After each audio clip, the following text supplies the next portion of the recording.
여러분 안녕하세요. 이번 강의는 제11강 윤봉길 의거와 중국 현대문학입니다. 이번 강의에서는 1932년 이 상하이 홍콩 공원에서 일본 제국주의자들 향해 폭탄을 던짐으로써 이 한국인 제재 작품 창작사에서 하나의 전기를 마련한 윤봉길 의거를 묘사한 중국 문학 작품에 대해 살펴보겠습니다. 이번 강의에서 주의 깊게 살펴볼 부분은 크게 두 가지가 있습니다.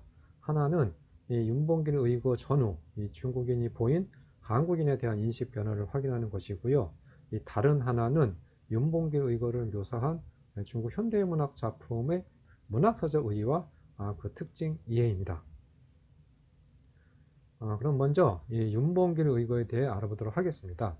이 1932년 4월 29일 윤봉길은요 이 상하이 홍콩 공원에서 이 천장절과 샹하이 사변 전승 기념식을 위해 모인 일제 수뇌부를 향해 폭탄을 던졌습니다. 여기서 천장절은 일본 왕이 태어난 날을 기념하는 행사를 말합니다. 그 결과 이 상하이 파경군 사령관 시라카와 요시노리 그리고 상하이 일본 거르민단장 가와바타 사다지가 현장에서 죽고요. 이 제3함대 사령관 노무라 기치사부로 이 사람의 계급은 중장입니다. 그리고 제9사단장 우에다 중장 이외에 주진공사 시게무찌 마모루가 중상을 입었습니다. 이것이 바로 윤봉길 의거의 결과입니다. 거사 직후 윤봉길은 현장에서 체포되어 일본 군법회의에서 이 사형을 선고받았는데요. 윤봉길은 그해 11월 18일 일본으로 호송된 후 12월 19일 가나자와에서 총살되었습니다. 이번 장에서는 이 1930년대 이 한중 관계와 이 한국인 제재 작품 창작사에서 본 윤봉길 의거의 의미를 한번 살펴보겠습니다. 이 중국 문학사에서 이 윤봉길 의거를 묘사한 작품이 출연하였다는 것은요, 윤봉길 의거가 이 중국인에게 많은 영향을 미쳤다는 사실을 의미합니다. 그러면 이 윤봉길 의거는 이 중국인에게 어떠한 영향을 미쳤을까요? 이 물음에 대한 답을 먼저 말씀드리면 이렇습니다. 이 한중 관계사적 측면에서 보면요, 이 윤봉길 의거로 이 중한연대의 정서적 기반이 확립되어 이 한중 양국인은요 보다 적극적으로 항일 공동 정선을 추진할 수 있게 되었습니다. 그리고 이 한국인 제재 작품 창작사적 측면에서 보면요, 윤봉길 의거에 깊은 감동을 받은 이 중국 작가들이 윤봉길 관련 작품을 창작함으로써 이 중국 현대문학사의 이 긍정적인 한국인 형상을 묘사한 작품이 증가하였습니다. 제가 이렇게 말씀드린 근거 중에 하나는요, 김구의 백범일지에서 찾을 수 있겠습니다. 지금 화면을 보시면요, 김구가 항일 전쟁 시기 중국에서 여러 경험을 하면서 자신의 생각과 자신의 보고 들은 것을 기록한 백범일지의 내용입니다. 이 김구는 윤봉길 의거 이전 그리고 그 이후 중국인의 한국인에 대한 인식 변화와 관련해서 다음과 같이 말했습니다. 중류 이상의 중국인들은 만보산 사건이 외구의 관계임을 간파하였지만 이 한류 계급 사이에서는 고려인이 이 중국인을 때려 죽인다는 악감정이 이 동경 사건 이봉창 의거죠. 이후에도 좀채 사그라지지 않았다. 게다가 이 128 상해 전쟁으로 외병이 민가에 함부로 불을 지를 때 이 최영택 같은 악한을 사주하여 이 중국인 집에 들어가 많은 사람들이 지켜보는 가운데 재물을 약탈하게 하는 일들이 허다하게 일어났다. 이로 인해 주로 자동차와 전차의 한인 검표원들이 이 중국인 노동자들에게 아무 이유 없이 구타당하는 일이 종종 발생하였다. 그러나 4.29 사건, 4.29 사건은 윤봉길 의원을 말합니다. 4.29 사건을 인하여 중국인들의 한국인에 대한 감정은 놀랄 만큼 호전되었다. 1930년대 한중 관계와 한국인 제재 작품 창작사적 측면에서 본 윤봉길 의거의 의미를 정리하면 이렇습니다. 윤봉길 의거 발생 전에 이 만보산 사건이 일어났습니다. 이 만보산 사건은 1931년 7월 2일 중국 지린성 만보산 지역에서 일제의 술책으로 인해 벌어진 이 조선인 농민과 이 중국인 농민이 벌인 유혈 사태를 말합니다. 이 만보산 사건의 여파는 생각보다 컸습니다. 이 김구가 백범일제에서 말한 대로 이 이봉창 의거와 일본군이 중국을 침략한 128 상해 전쟁 발생 이후에도 이 한국인에 대한 중국인의 감정은 그다지 좋지 않았습니다. 그리고 이러한 중국인들의 한국인에 대한 좋지 않은 감정은 당시 중국 작가의 한국인 제재 작품 창작에도 적지 않은 영향을 미쳤습니다. 이 만보산 사건 이후 이 중국 문학사에는요, 이 1920년대 거의 출연하지 않았던 이 한국인의 부정적인 면을 묘사한 작품이 등장한 이유가 많았는데요. 그 이유는 바로 이 만보산 사건과도 관련이 있습니다. 하지만 여러분이 이번 강의를 통해 배우셨지만 이러한 문학사적 흐름은 이 중국 문학사의 주류가 되지는 못했습니다. 물론 그 이유를 찾자면 여러 가지가 있겠지만요. 그 중에서 빼놓을 수 없는 것이 바로 지금 우리가 관심을 갖고 살펴보는 윤봉길 의거입니다. 결론을 말씀드리면요. 윤봉길 의거 이후 중국인들은 한국인의 항일 독립투쟁이 이 자신들의 운명을 바꿀 수 있다는 사실을 인식하기 시작하였습니다. 그래서 이러한 토대 위에서 중국 작가들은 한국인에 대한 새로운 상상을 하기 시작했습니다. 이것이 바로 윤봉길 의거에 나타난 중국 작가의 한국 인식이고 우리가 윤봉길 의거를 묘사한 중국 현대문학 작품을 살펴보는 이유입니다. 그러면 다음 장에서 구체적으로 윤봉길 의거 관련 작품을 살펴보도록 하겠습니다. 그럼 먼저 단편소설 윤봉길을 살펴보겠습니다. 이 단편소설 윤봉길은 1930년대와 40년대 극작가이자 화극 연출가로 이름이 알려진 판재농이라는 작가가 창작한 작품입니다. 이 작품은 윤봉길이 가나자와에서 순국하기 14일 전인 1932년 12월 5일 모순월간이라는 중국 잡지에 처음 발표되었는데요. 이 작품은 총 6절로 이루어졌습니다. 자, 그러면 화면을 통해서 이 6절로 이루어진 단편소설 윤봉길의 대략적인 내용을 살펴보도록 하겠습니다. 윤봉길의 제1절에서 제3절은 윤봉길이 거사를 실행하기 전인 1932년 3월 26일이 시간적 배경이 됩니다. 이 총 3절에서 이 작가는요, 이 독립운동을 위해 칭다오를 거쳐 상하이에 온 윤봉길이 한인 애국단에 가입하는 과정을 묘사했습니다. 그리고 제4절은 의거 당일 날짜죠. 4월 29일 아침을 시간적 배경으로 하는데요. 여기서 작가는 이 김구가 윤봉길을 만나 이 거사 이행에 대한 결심을 다시 한번 확인하는 장면을 묘사했습니다. 이 소설의 구성상 보면요, 이 제5절은 의거 당일 현장의 모습이 묘사되어야 합니다. 그런데 작가는 제5절에서 의거 상황에 대한 직접적인 묘사보다도 이 대신 이 4월 30일 발행된 시사신보라는 신문에 실린 의거 관련 기사를 요약해서 제5절의 내용을 만들었습니다. 조금 특이하죠? 이것은 아마 당시 작가가 이 단편소설 윤봉길의 사실성을 극대화하기 위해 선택한 결과로 보입니다. 그리고 마지막 절인 제6절에서 이 작가는요, 이 위대한 한국 청년이 세계 모든 이의 마음에 하나의 위대한 인상을 남겼다고 하면서 윤봉길을 찬양하며 이 작품을 마무리합니다. 이 단편소설 윤봉길을 정리해보면 이렇습니다.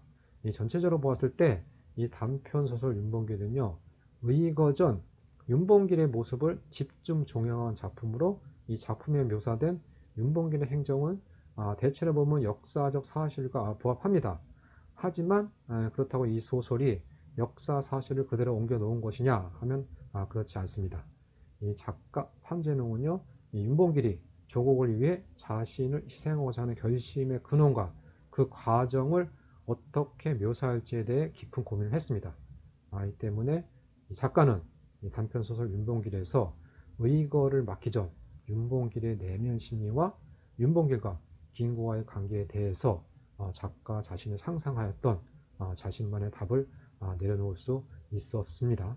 여러분 시간 나시면 한번 이 단편소설 윤봉길을 읽어보시기 바랍니다. 다음 장 넘어가겠습니다. 이번 장은 일찍이 마오쩌둥의 서예 교사였고 후일 푸단대학 중문과 주임을 역임한 순양궁이라는 사람이 창작한 극본 복수에 대한 것입니다. 이 상하이 의거전, 이 윤봉길의 모습을 주목했다는 점에서 지금 여러분이 화면을 통해 보시는 이 극본 복수는 바로 우리가 앞에서 살펴본 이 단편소설 윤봉길과 유사한 부분이 있습니다. 하지만 이 앞에서 살펴본 소설이 이 대체로 역사적 사실에 근거하여 이 의거전 윤봉길의 행적과 내면 심리를 묘사한 것 죄송합니다. 이게 말이 꼬이네요. 네, 다시 한번 해보겠습니다. 하지만 이 앞에서 저희가 살펴본 이 단편소설 윤봉길이 의거전 윤봉길의 행적과 이 내면 심리를 묘사한 것과는 달리 이 극본 복수에서는 이 작가 이 순양궁이 이 문학적인 상상력을 동원하여 윤봉길 의거를 새롭게 해석했습니다. 그래서 이 극본의 복수에 나오는 윤봉길은 우리가 알고 있는 윤봉길과 많은 차이를 보입니다. 극본 복수는 이 윤봉길이 거사를 앞두고 사랑하는 연인 이봉란과 이별하는 모습이 주로 묘사된 극본으로요. 남자 주인공은 윤장길로 설정되어 있습니다. 그러나 작품을 읽으면서 우리는 이 윤장길이 윤봉길임을 알 수가 있습니다. 극본 복수가 보이는 윤봉길에 대한 새로운 해석은요. 이 작품 일부를 읽어보면 바로 확인됩니다. 제가 한국 사람이 봤을 때 조금 특이하다고 생각되는 윤봉길의 의거를 담은 이 복수라는 극본의 일부를 읽어보겠습니다. 복란의 대사가 먼저 나옵니다. 복란. 장길, 내가 어젯밤 악몽을 꾸었어요. 꿈의 피 물결이 맹렬히 나를 향했어요. 나는 너무 무서웠고 숨을 곳이 없어서 큰 소리로 당신께 살려달라 외쳤지만 당신 역시 나에게 답하지 않았어요. 저는 놀라서 깼어요. 깨어나서 베개 맡에서 노래를 하나 지었어요. 네, 당신께 불러드릴 테니 들어보세요. 중간 부분을 생략하고 윤봉길의 대사를 다시 한번 살펴보겠습니다. 장길, 여기서 윤봉길입니다. 눈물을 몇 방울 떨구고 나의 귀여운 봉, 당신의 이 노래는 역수의 노래보다 더욱 비장하구려. 나의 원수의 피의 살을 술로 삼을 것이며 원수의 머리를 술잔을 하여 당신과 몇 잔이고 실컷 마시고 당신의 지극한 사랑에 응답할 것이오. 여러분이 생각하시기에도 여러분이 아시는 의거 당일 윤봉길의 행적과 많은 차이를 보이죠. 이러한 윤봉길에 대한 해석은 한국인의 입장에서 봤을 때 조금 불편할 수 있습니다. 하지만 당시 이 극본을 읽었던 중국인 독자들 그리고 이 극본을 토대로 이 공연되는 연극을 봐왔던 이 중국인 관객들은 분명히 흥미를 가지고 이 윤봉길의 거사에 대해서 생각해 볼 수 있는 시간을 가졌을 것이라고 생각합니다. 이번 장에서는 이 중국 작가 샤자치와 천스가 각각 창작한 이 동명의 극본 윤봉길 두 편을 살펴보겠습니다. 이 먼저 살펴볼 부분은 작품은요, 이 화면 왼쪽에 보이는 샤자치의 윤봉길입니다. 이 1933년 3월 이 샤자치가 발표한 극본 윤봉길은요, 이 부제를 통해서 알 수 있듯이 아동곡을 위한 극본입니다. 이 극본은 아동곡의 특성이 반영되어 이 강망의 분량이 비교적 짧고 인물들의 대화가 단순하다는 특징을 보입니다. 하지만 이 총 3막으로 이루어진 이 극본의 각각의 막에는 제목이 있습니다. 이 제목 그리고 이 등장인물의 대사가 아동곡의 특성이 반영되어서 직설적으로 표현되어 있습니다. 우리는 이러한 것들을 통해서 당시 한 중국 작가가 윤봉길과 그 의거를 어떻게 보았는지 이것을 직접적으로 살펴볼 수 있다는 점에서 우리가 이 샤자치 윤봉길이라는 극본에 의미를 부여할 수 있습니다. 그리고 화면 오른쪽에 보이는 작품은 천스가 창작한 극본 윤봉길입니다. 이 천스가 창작한 극본 윤봉길이 보이는 특징은 크게 두 가지로 정리됩니다. 하나는 이 작가가 윤봉길의 입을 빌려 당시 항일에 소극적이었던 이 중국인을 비판했다는 것이고요. 이 다른 하나는 이 극본이 윤봉길이 거사 장소로 떠나는 순간 그의 아내와 아들을 만나는 장면이 묘사되었다는 점입니다. 지금 앞에서 복수라는 극본에서는 윤봉길이 거사를 앞두고 설정된 연인 복랑과 헤어지는 장면이 나오는데요. 지금 살펴보시는 이 천수의 윤봉길에서는 아, 이 윤봉길이 거사를 떠나기 전에 그의 아내 그리고 그의 아들들과 만나는 장면이 묘사됨으로써 이 윤봉길이 이 거사를 앞두고 어떤 고민을 했고 그리고 그의 거사가 한국인을 위해 어떤 희생, 어떤 가치가 있는지 이런 것을 작가는 좀 더 묘사하고 싶었던 것 같습니다. 그럼 다음 장으로 넘어갈까요? 이번 장에서는 윤봉길 의거를 묘사한 산문에 대해 살펴보겠습니다. 네, 윤봉길 의거 직후 중국의 여러 신문과 잡지에는요, 윤봉길의 애국심을 찬양하는 글이 많이 발표되었습니다. 그래서 이 산문의 경우는요, 작품 짓기에 약간의 어려움이 있습니다. 그 말은요, 작품이 많다는 뜻이죠. 그래서 이번 장에서는 여러분께 당시 신문에 게재된 윤봉길 묘사한 산물 중 문학성이 좀 있다고 생각하는 글을 일부 발췌해서 여러분과 같이 살펴보도록 하겠습니다. 1930년대 초 일본 제국주의는 이 만주 사변을 일으켜 중국의 동북 삼성을 점령하고 또 128 상해 사변을 일으켜 상해를 점령하는 만행을 저질렀습니다. 그런데 이 당시 중국에서는 윤봉길과 같이 이 공개적인 장소에서 이 자신의 목숨을 희생하며 이 항일 투쟁에 불을 지피는 청년이 아주 출연하지 않았습니다. 이 중국 작가가 창작한 윤봉길 관련 작품 대부분요, 이러한 중국 작가가 당시 중국인에게 느꼈던 어떤 이 역사의식이 투영됐습니다. 그럼 윤봉길을 묘사한 산문의 일부 내용을 확인해 보도록 하겠습니다. 오늘 화면 제일 왼쪽에 있는 부분을 볼까요? 중국의 윤봉길들아, 너희는 도대체 어디에 있느냐? 나라가 처한 어려움이 갈수록 커져 가는데 언제까지 지켜보고만 있을 건가?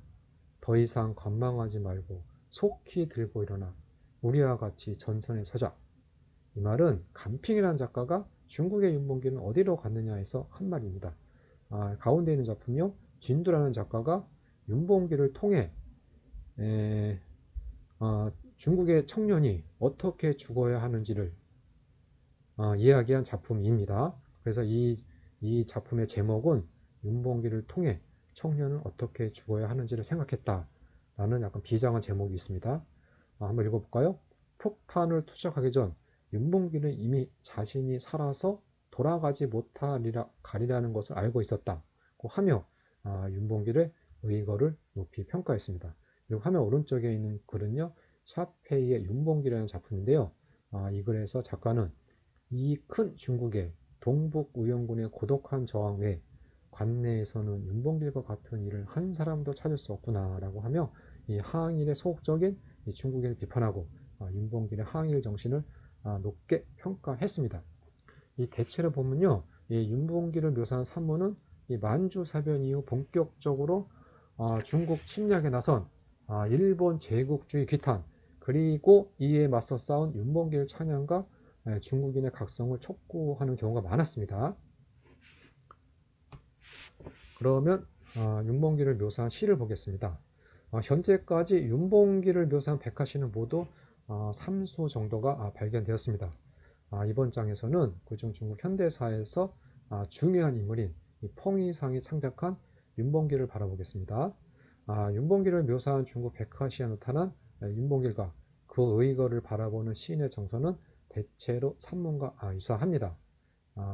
대체로 보면요, 중국 시인들은 일제의 잔혹함, 만주사변 이후 곳곳에서 침략받는 조국의 모습에 분노에 찬 목소리로 묘사하면서 큰 소리로 윤봉길과 같이 일제에 맞설 것을 호소했습니다. 그러면 당시 유명한 군벌이었던 통일상은 윤봉길을 어떻게 바라보았는지 이 구체적인 작품의 내용을 보면서 확인해 보도록 하겠습니다. 자, 한번 읽어볼까요? 윤봉길, 윤봉길, 국면을 알고 대의를 밝혀 민족을 위해 영광을 쟁취하고 조국을 위해 울분을 토했네. 참으로 천고에 비할 바 없는 대인 대의로다. 우리 민족은 능욕을 당해 배상금 없이 땅까지 떼어주며 수치롭기가 비할 데가 없으니 이 지옥 언제나 끝이 날까? 왜 우리나라는 윤봉길이 보이지 않는가? 윤봉길 어디에 있는가? 윤봉길 나는 당신을 기다리네. 등뼈를 고쳐 세워 우리가 윤봉길이 되자. 아, 이 무인이었던 홍의상은 윤봉길의 의거를 같은 무인의 입장에서 그 비장함에 경의를 표하면서 중국인들도 윤봉길과 같이 되자는 말을 남겼습니다. 자, 그럼 이제 정리를 해볼까요? 윤봉길을 묘사한 문학 작품은요, 윤봉길 의거 이후 대략 2년 동안 집중적으로 발표되었습니다. 참여한 작가들은 다양한 출신, 연령, 직업, 당파를 가지고 있었는데요. 앞에서 보셨듯이 손중량, 그리고 홍의상, 그리고 지금 우리가 살펴보지 않았지만 창파수라는 중학교 2학년의 학생이 발표한 시도 있습니다. 그렇게 여러 작가가 참여한 윤봉길을 묘사한 작품은요, 한 가지 특징이 있습니다. 이 작품에 나타난 가장 큰 특징은요, 이 각각의 작품에 나타난 이 중국 작가의 윤봉길과 의교에 대한 인식, 그리고 묘사, 그리고 평가가 예외 없이 모두 긍정적이라는 점입니다. 이 현재의 미학적 관점에서 봤을 때 지금까지 발견된 윤봉길 관련 작품은요, 일부 작품을 제외하면 중국인의 항일 의식을 고취하기 위해 창작되어서 일부 개념화의 흔적이 남아있다는 관점을 보입니다. 하지만 이들 작품은 중국 현대문학의 일부로 이 중국에서 이 조국 독립을 위해 자신의 목숨을 희생한 한국의 역사적 인물에 대한 이 중국 작가의 추모하는 마음이 구체적으로 표현했다는 점에서 그 문학적, 사상적 가치를 찾을 수 있다고 말할 수 있습니다. 그리고 무엇보다 이들 작품은요, 식민지 시기에 한국 문학에서 나올 수 없는 윤봉길의 구체적인 항일 투쟁을 묘사한 작품이라는 점에서 한국인에게 특별한 의미가 있다고 말할 수 있습니다. 자, 여러분, 제11강 윤봉길 일과와 중국 현대문학 연구는 여기서 마치겠습니다. 여러분, 감사합니다.